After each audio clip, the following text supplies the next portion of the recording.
Vault Veritas SCP Files.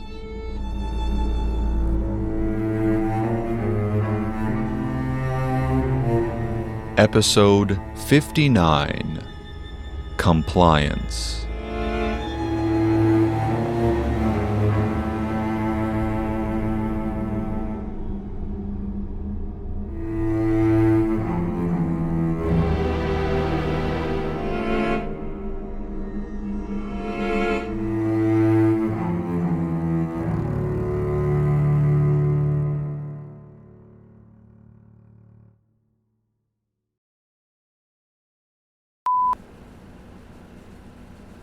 Incident Report 4849-2. Second known incident report involving SCP-4849, colloquially known as liposlugtion. Object Class: Safe. Risk Assessment Level: Low. Reported by Dr. Bethany Rivera. Report made October 24th, 2021. How far can we push a human being before they stop being a person and start being a product? It's a terrible question to ask, but I fear it's one that exploitative organizations ask constantly. When you're a cog in a corporate machine, one designed to keep the rest of the machine from collapsing, it's easy to start looking at the cogs beneath you as the problem. If they were more efficient, more loyal, more productive, then maybe your job would be easier. I think people mistake what the SCP Foundation is. Yes, it's a protective agency. It offers a vital service. But first and foremost, it's a company. It needs money. It needs loyalty. It needs all those little cogs to fit into place and perform, or the whole machine breaks down. Take our workers. The D classes we snatch from prison systems, wherever our current site is located. Free labor, exploitable, expendable. If one dies, they're replaced within the hour. It's a calculation. We spend the budget on the researchers, on the containment systems. Why waste it elsewhere? But us researchers, we're far less expendable. We cost money. We take time to hire, time to train. We're seen as investments. If we die, the Foundation loses value. So if we can be kept alive longer, long enough to finish our work, perfect. Then it doesn't matter what happens to us after, to our bodies, to our minds. If we've delivered results, that's all the Foundation cares about. This research on the skinsuit, on SCP-4849, it was framed as a way to save lives. Tested on the D classes. Who cares? They're expendable. And eventually, we can use it for us. To keep us alive longer. To extract maximum labor and loyalty. And then, discard whatever remains. Let's call SCP-4849 what it is. It was never meant to be armor. Prometheus Labs didn't care about armor when they forged it. They were building compliance suits. Protection not from danger, but from non-productivity. But of course, when you're ordered by one of the high-level cogs running the whole show, "Test this thing, it's to help you live longer," you don't think about that part of the equation. You rotate, obediently, in place. I knew I didn't like 4849 the moment I saw it. A living, sentient sheet of adipose tissue, shaped like a flattened human body.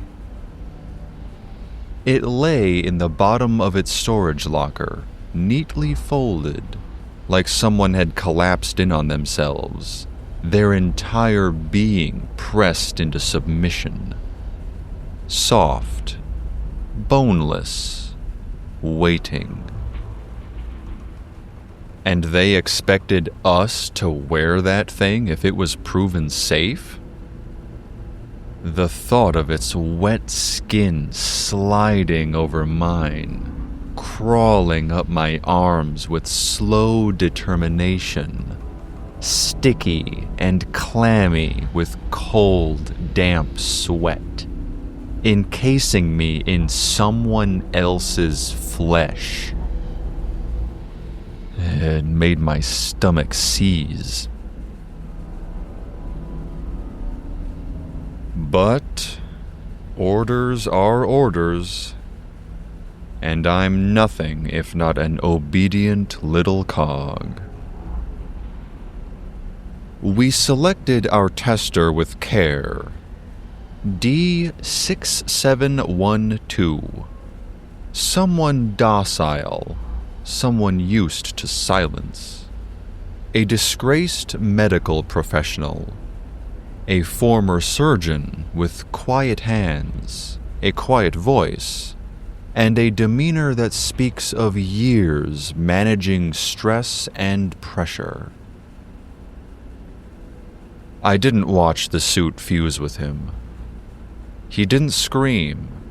He didn't flinch. But the way it moved, the way it crawled across him, soft and doughy, flattening and stretching, pressing into his pores and every wrinkle and crevice. I turned away. I heard a wet pop as it sealed shut over his face. And then I heard breathing, but not just from him. The suit was breathing too, from a mouth it had opened on D6172's right palm. A small, toothless hole, its lips carved into the flesh suit like a puckered wound. I asked him how he felt. I'd expected the response to come from that awful palm mouth. But instead, a second mouth manifested, this one above his left cheekbone, twisting its way out of the skin with a sickeningly wet squelch. Odd, he told me in a muffled, quiet tone. Then the mouth folded inward and disappeared, leaving behind only smooth, unblemished flesh. I resolved then and there to never wear the thing myself. In my notebook, I wrote, "Initial fusion went smoothly, subject amalgamation stable, promising," even as I recoiled inwardly. Even as I pressed myself into the furthest corner of the test chamber, as though distance could save me from it. Time for the real tests to begin. Our baseline test was straightforward. We knew from the Prometheus Labs raid that SCP-4849 had been designed to counteract physical trauma. When our agents first encountered it, puppeting a corpse as though the lab were still operating as normal, they opened fire. Bullets, grenades, they even broke out the missile launcher. The suit simply opened mouth after mouth, swallowing every projectile. Only a gas grenade with a specialized emetic kill agent had any effect.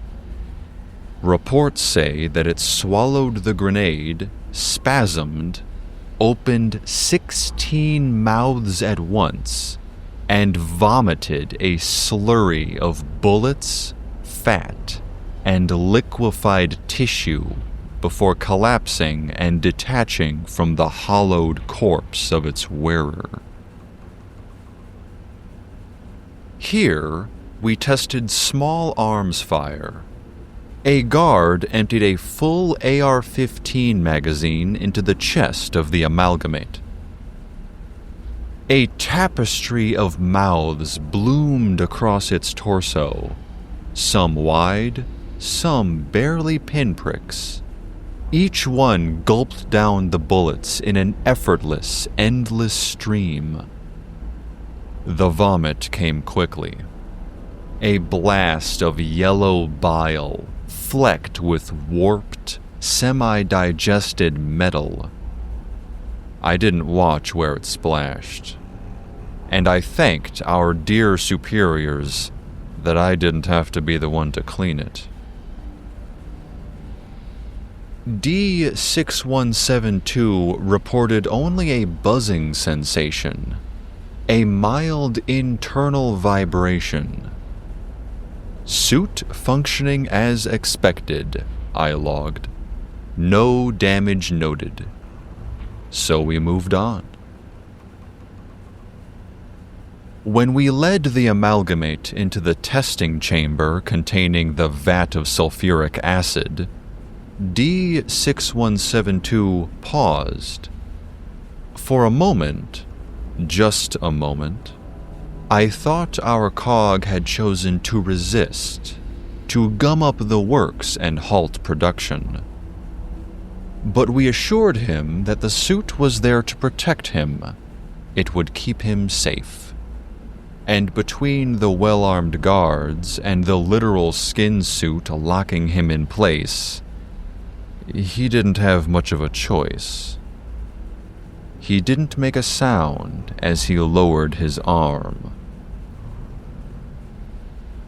The moment it touched the liquid, the vat hissed. Froth and vapor from the surface erupted like flames. That mouth on the amalgamate's left cheekbone reappeared, and we could hear a strangled hiss.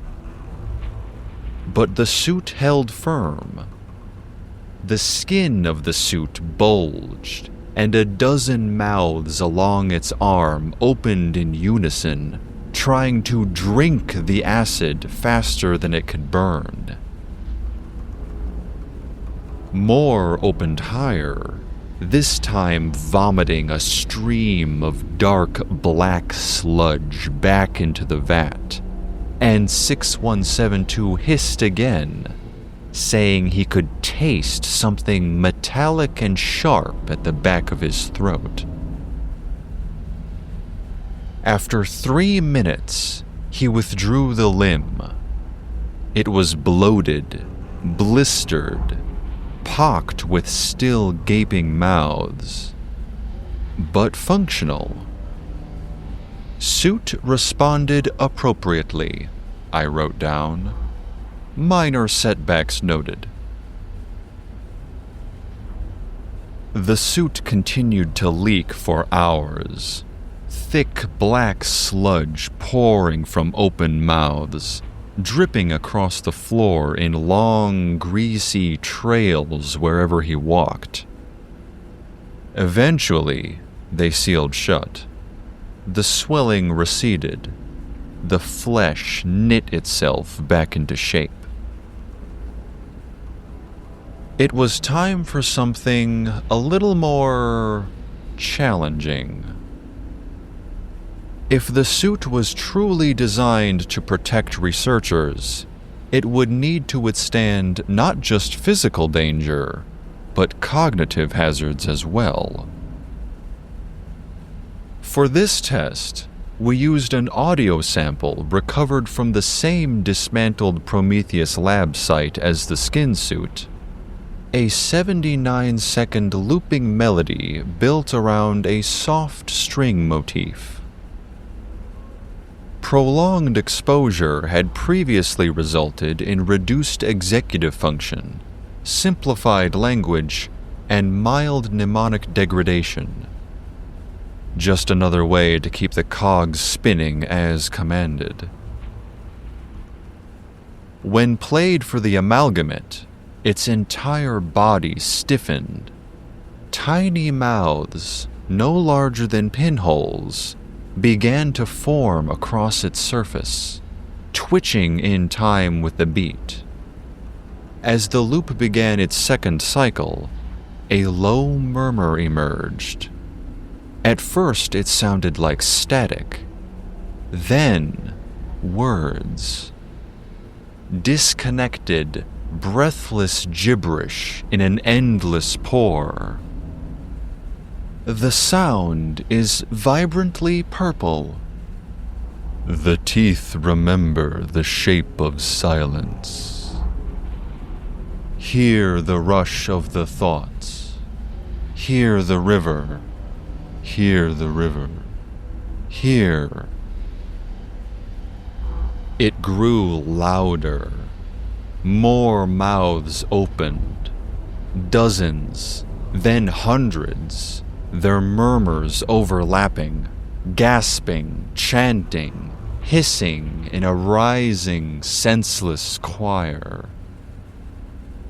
The melody itself was drowned out completely, but the mouths kept at it, unceasingly, for over an hour after we'd shut the loop off.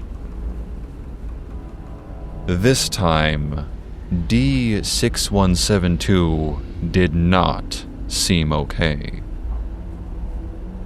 When he was finally able to speak over the muttering, his voice was shaky and flat. The words were unmistakably English, but I couldn't even begin to parse their meaning. I documented it, same as always. Subject's vocal tone and language use appear altered. Will monitor. We gave him time. A few hours. Eventually, his syntax normalized, though his voice remained distant.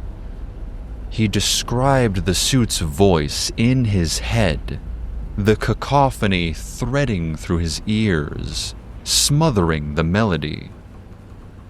He asked us to stop.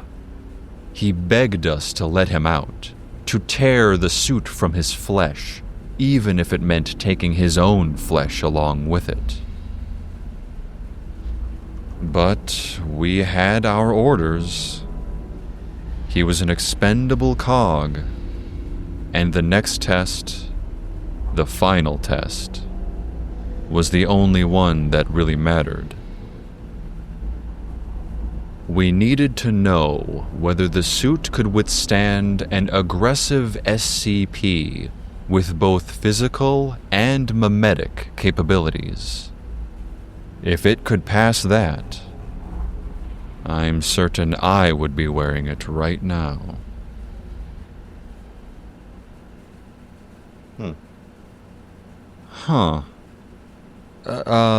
Officer's note. A large section of this report is redacted. Whatever SCP they used, every trace of it has been blacked out. But the effects, those have remained. The report continues. The moment the anomaly was introduced, a crack split across the front of the suit, from D6172's left leg to his right shoulder. A single, massive mouth yawned open, bisecting him. Not enough to kill, just enough to shield. It began to swallow the light in greedy, gulping bursts, trying to catch each flicker before it could reach the man trapped inside. Gouts of radiation burst back out from the gaps between the teeth, vomiting into the room. The test cameras flickered, then failed. We spent 10 minutes outside the sealed room, trying to recover the feed. When we did, it had all been for nothing. The suit lay crumpled in the center of the chamber, bloated, steaming, and already beginning to regenerate. Inside its folds were fragments of bone, shards of teeth, and a pale pink slurry we eventually confirmed was brain matter. In the end, the product did not meet expectations. It showed potential, yes. Resistance to gunfire, shielding from chemical trauma, ability to adapt to limited intensity cognitohazards. But like most things built in the image of man, it failed under true pressure. It buckled. It broke. I've been informed that upper management still considers the project a success. Valuable data gathered, more iterations likely, promising baseline for compliant integration. D6172 has been listed in the monthly casualty reports. Nameless, featureless, without recognition of his service and his sacrifice. That's the thing about cogs. The small ones, the ones no one notices. They're meant to be used. They don't get a warning when the machine grinds them down. They don't get a moment of silence. Just a brief note in a ledger. And then procurement requests a replacement.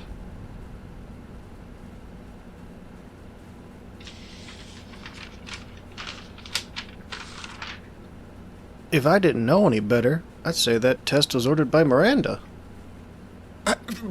Mary, she's going to hear this recording. Oh, come on, you think she'd mind? She'd probably call it a model of corporate efficiency. I looked this one up while you were reading. There doesn't seem to be any actual rollout of these skin suits. So maybe upper management deemed the test a failure after all. Or it was never meant for the researchers in the first place. Oh, are you working on a conspiracy theory over there? It's just a feeling. Or maybe a pattern. A lot of the orders that come from higher up, they don't feel like they're about containment per se. They feel like someone's testing ways to control things. People, anomalies, both. I don't know what it's for yet, but this isn't the first report I've read where someone's been mutilated in the name of efficiency. If that's true, it's all the more reason to leave. Sooner rather than later. Did you talk to Niall again? He's still deflecting. I'm sorry, Mary. I think he'll keep dodging until something awful happens and forces his hand. Something always happens here, Scott. It's the Foundation's universal truth. And when it does, it's us cogs who get ground down. While the truth gets sealed behind another level of clearance. Yeah, exactly. Mary, could you hold down the fort for a bit? Have somewhere to be? I think it's time I talk to Seth. Oh, God. Well, good luck with that.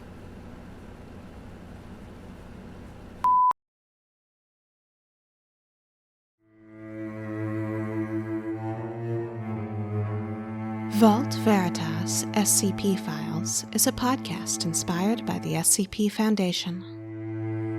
Compliance is based on SCP-4849 by Wirillium from the SCP Wiki located at scp-wiki.com/SCP-4849. It is licensed under a Creative Commons Attribution Share-alike 3.0 unported license.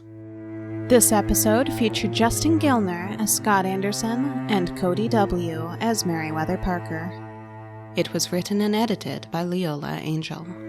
We welcome comments. Please rate and review us.